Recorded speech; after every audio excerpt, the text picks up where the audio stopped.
स्वागत है आपका मेरे YouTube चैनल आफाक क्लासेस में।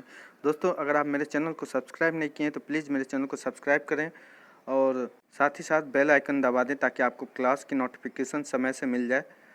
दोस्तों, ये हमारा क्लास जो है आगामी जो सीटेट 2020 एग्ज़ाम होने वाला है उससे संबंधित है। हमारा क्लास जैसे कि आप सभी जानते हैं कि NCERT की सीरीज़ हमारे चैनल पर चलाया जा रहा है, उसी से संबंधित एक क्लास है। दोस्तों, अगर इससे पहले की क्लासेस नहीं देखे होंगे तो प्लीज़ आप इस क्लास के डिस्क्रिप्शन में जाएं, वहाँ पे प्रीवियस क्लास के जो भी क्लासेस हुए हैं पीछे उन सभी का लिंक दिया हुआ है, तो आप वहाँ से उन सारे क्लासेस को देख सकते हैं। उसके अलावा हमारे चैनल पे NCERT की प्लेलिस्ट बना है, वहाँ पे भी जाकर आप सारी NCERT की क्लास देख सकते हैं। और आपको जैसे ही आप वीडियो पे क्लिक करेंगे तो आपको एक आई बटन दिख जाएगा, जिसको आप क्लिक करेंगे तो आपको NCERT की प्लेलिस्ट का लिंक मिल जाएगा। आप वहाँ से भी वीडियो को देख सकते हैं। दोस्तों, क्लास की PDF के लिए आप हमारे YouTube चैनल का जो टेलीग्राम ग्रुप है उसको ज्वाइन कर सकते हैं, जिसका लिंक वीडियो की डिस्क्रिप्शन में दिया गया है, जहाँ पे आपको PDF बिल्कुल ही फ्री प्रोवाइड किया जाता है क्लास ख़त्म होने के तुरंत बाद। तो आज का हम क्लास स्टार्ट करते हैं। ये क्लास हमारा NCERT क्लास 3rd EVS का है। चैप्टर कौन सा है? 19 नंबर का चैप्टर है। जैसे कि आप अपनी स्क्रीन पे देख रहे हैं, क्या है, 19 नंबर का चैप्टर है। चैप्टर का नाम क्या है? हमारे साथी जानवर चैप्टर का नाम है, जैसे कि आप अपनी स्क्रीन पे देख रहे हैं।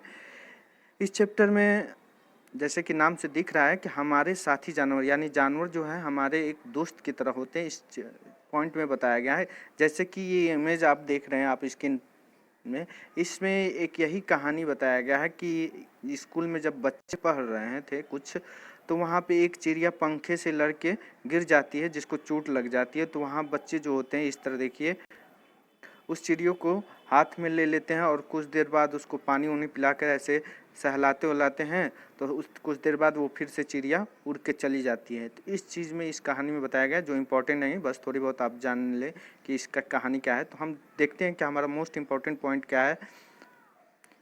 देखिए, पहला पॉइंट हमारा इसमें है, सारे पॉइंट पेडागोजी से रिलेटेड है, तो आप ध्यान दें।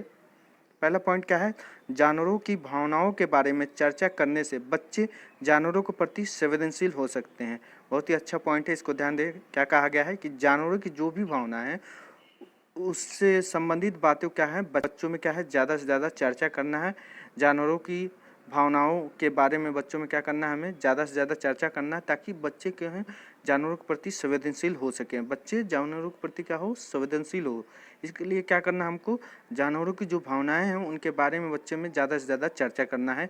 भावनाएं कैसे कि जैसे कि अगर हम किसी जानवर को ऐसे छूते हैं तो इसका मतलब ये नहीं कि उसको हम तकलीफ़ दे रहे हैं, इसका मतलब हो सकता है कि उसको हम प्यार कर रहे हैं, सहला रहे हैं। इस टाइप की जो भी भावनाएं हैं इन जानवरों के लिए, तो उन सब चीज़ों को ज़्यादा से ज़्यादा बच्चों में क्या है, चर्चा करना है, ताकि बच्चे जानवरों के प्रति संवेदनशील हो सके। नेक्स्ट पॉइंट देखते हैं क्या है। यहाँ देखिए, इस पॉइंट में एक गधा है, उसका मालिक उसको नहला रहा है, कुछ घास खिला रहा है, फिर पानी पिला रहा है। इस तरह की जो कार्य है उसको दिखाया गया है। इस तरह की अगर इमेजेस दिखाएंगे तो आप बच्चों की जो जानवरों के प्रति संवेदनशील है उसको आप बढ़ा सकते हैं। जैसे कि जानवरों की भावनाएं कैसे होते हैं, उस टाइप को, उस सब चीज़ों को बच्चों में बता सकते हैं कि जानवरों की भावनाएं इस प्रकार होते हैं, तो वो जानवरों के प्रति ज़्यादा से ज़्यादा संवेदनशील हो सकते हैं। तो हमारा पॉइंट देखिए, दूसरा क्या है हमारा, देखिए, हम जानवरों को पालते हैं तथा उनकी देखभाल भी करते हैं। यह संबंध समझने से बच्चों को उनके परिवेश में जीवों की आपसी निर्भरता समझने में आसानी होगी। बहुत ही इंपॉर्टेंट पॉइंट है, इसे ध्यान दें, क्योंकि इसमें बताया गया है कि जैसे कि हम सभी जानते हैं कि हम जानवरों को पालते हैं, उनकी देखभाल करते हैं। ये चीज़ अगर बच्चों में बताया जाए कि किस तरह हम जानवरों को पालते हैं, उनकी देखभाल कैसे करते हैं, ऐसे बताने से बच्चों में क्या होगी, इनके प्रति क्या होगी, समझ उत्पन्न होगी। यानी जो भी उनके परिवेश में जीव हैं उनकी एक दूसरे पे कैसे निर्भर रहते हैं, इस बात को समझने में क्या होगी, उनको आसानी से वो समझ पाएंगे इन बातों को कि हर जीव जो हमारे परिवेश में है या एक दूसरे पर निर्भर है। इस पॉइंट में यही बताया गया है। नेक्स्ट पॉइंट देखते हैं क्या है। यहाँ देखिए, इस तरह का जो है पियाओं बच्चों को लगाने के लिए कहा जा सकता है। जैसे कि आप इमेज में देख रहे हैं, ये काफ़ी शहरों में इस तरह का ज़रूरी होता है प्याऊ लगाने के लिए, क्योंकि पक्षियाँ शहरों में तो नदी उदी उतने होते नहीं हैं जितने पक्षियों की पानी वानी मिल सके। तो इस तरह का प्याऊ अगर लगाते हैं तो इस तरह की पक्षियाँ आते हैं और पानी पी लेते हैं। इस तरह का क्रियाकलाप बच्चों से आप करने के लिए कहें, ताकि वो स्कूल में इस तरह का प्याऊ बनाएं और रखें, और वहाँ वास्तविक रूप में विभिन्न प्रकार की जो चिड़िया आती हैं उनको वो देख सकें और उनके बारे में वो जानकारी एकत्रित कर सकें कि किस तरह चिड़िया आती हैं और उसमें कैसे पानी पीते हैं, वास्तविक रूप से देख सकें, वो अनुभव कर सकें और विभिन्न जो चिड़िया आती हैं वहाँ पानी पीने के, उनके बारे में जानकारी इकट्ठा कर पाएँ। तो इस तरह का उनको करने का प्याऊ बनाने के लिए बच्चों को क्या करना, प्रेरित करना है हमें। नेक्स्ट पॉइंट देखते हैं, यहाँ हमारा क्या है, बच्चों को पक्षियों का प्याऊ बनाने में मदद करें। देखिए यहाँ पे बताया गया पॉइंट में क्या है, बच्चों को पक्षियों का प्याऊ बनाने में क्या करना है, हमें मदद करना है। इसे बाहर खुले में रखवाएं, जिससे बच्चे पक्षियों के नज़दीकी से देखें और उनके बारे में बहुत सी बातें जानें। इस तरह का अगर वो प्याऊ बनाते हैं और उसको खुले में रखवाते हैं तो वहाँ पे विभिन्न प्रकार की जो चिड़िया आएंगी, तो बच्चे पास से उन चिड़ियाओं को देखेंगे, अनुभव करेंगे और उनके बारे में ये किस तरह की चिड़िया हैं, कौन सी चिड़िया है, ये सब सारी चीज़ें बच्चे जानेंगे। इसलिए ये इम्पोर्टेंट है प्याऊ। तो नेक्स्ट पॉइंट देखते हैं क्या है हमारा।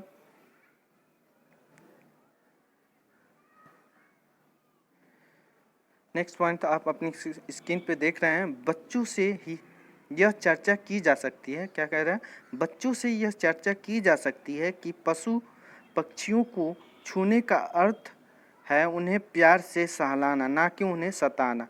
अगले पृष्ठ पर चित्र द्वारा दिखाई गई कहानी प्राकृतिक में संतुलन को दर्शाती है। बच्चों के यह बात सहज और सरल तरीके से स्पष्ट कराना जरूरी है।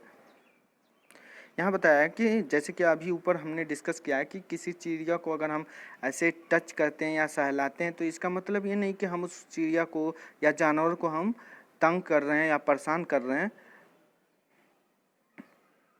उसका मतलब हम क्या करते हैं, प्यार कर रहे हैं, उसको सहला रहे हैं, उस जानवर से हम प्यार कर रहे हैं। इसका मतलब ये हुआ, इस पॉइंट में यही बताया गया। तो अगले पृष्ठ में चित्र दिखाया गया है, कहानी प्राकृतिक में संतुलन को दर्शाता है। जो प्राकृतिक संतुलन है उसको समझाने के लिए बच्चों को बहुत ही सहज और सरल तरीके से बच्चों को आसानी से समझाना इस पॉइंट में बताया गया है। और प्राकृतिक में संतुलन जो है इसके बारे में बच्चों को स्पष्ट रूप से सरल और सहज तरीके से समझाना है हमें बच्चों को, ताकि वो जो प्राकृतिक संतुलन है उसके बारे में समझ पाएँ। देखिए ये इमेज दिखाया गया, यहाँ एक रानी है, उनका एक बगीचा आम का होता है, तो ये पहरे करने वाला है बगीचा का।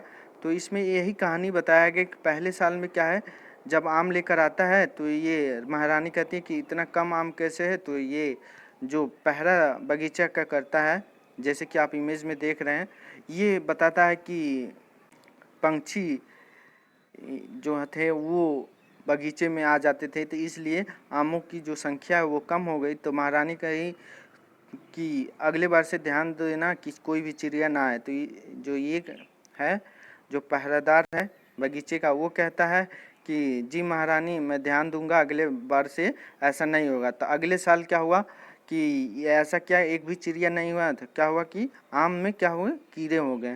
तो इससे ये पता चल रहा है कि जब पक्षियाँ आते थे, जो कीड़े होते थे पौधे पे, तो उनको खा जाते थे और आम सेब हो जाता था, जिसकी वजह से आम की संख्या बढ़ जाती। लेकिन अगले साल जो क्या हुआ था, महारानी के अनुसार उन्होंने कहा था कि चिड़िया को नहीं आने देना, तो वो जो पहरेदार था वो चिड़िया को नहीं आने दिया। तो क्या हुआ, कीड़े थे पौधे में, वो क्या हुआ, आम को ख़त्म कर दिया, जैसे कि इमेज में देख रहे हैं। तो इससे क्या पता चलता है कि अगर वो पक्षी आती इस पौधे पे तो ये जो कीड़े हैं इसको खा लेती, तो हमारा जो आम था वो क्या है, बच जाता। तो इससे पता चलता है कि हर जीव एक दूसरे पर निर्भर हैं, जिसकी वजह से हमारा यहाँ एक पॉइंट में बताया गया है, जैसे कि यहाँ बताया गया है कि प्राकृतिक में संतुलन, इसका मतलब यही है, प्राकृतिक में संतुलन, ये जो पॉइंट है यही दर्शा रहा है। नीचे की जो इमेज है, इस इमेज से इस बात को अच्छे से और सहज तरीके से, सरल तरीके से बच्चों को समझाया जा सकता है, ताकि बच्चे ये समझ पाएँ कि हर एक जीव एक दूसरे पर निर्भर होता है। जैसे कि ये पक्षी पौधे पे आती थी तो वो कीड़े खाते थे, तो इसके वजह से आम जो है, इस तरह की जो भी निर्भरता है आप बच्चों को अच्छे से समझा सकते हैं। यहाँ पे लिखा हुआ है, आप अपनी स्क्रीन पर देखिए क्या है। पक्षी होते तो कीड़ों को खा लेते और इतने फल खराब नहीं होते। तो दोस्तों इस तरह हमारा ये क्लास यहीं समाप्त होता है। दोस्तों अगर आपको क्लास पसंद आया हो तो प्लीज़ हमारे चैनल को सब्सक्राइब करें और साथ ही साथ बेल आइकन दबाएं और अपने दोस्तों में ज़्यादा से ज़्यादा शेयर करें, लाइक करें और कमेंट करें। Thank you for watching.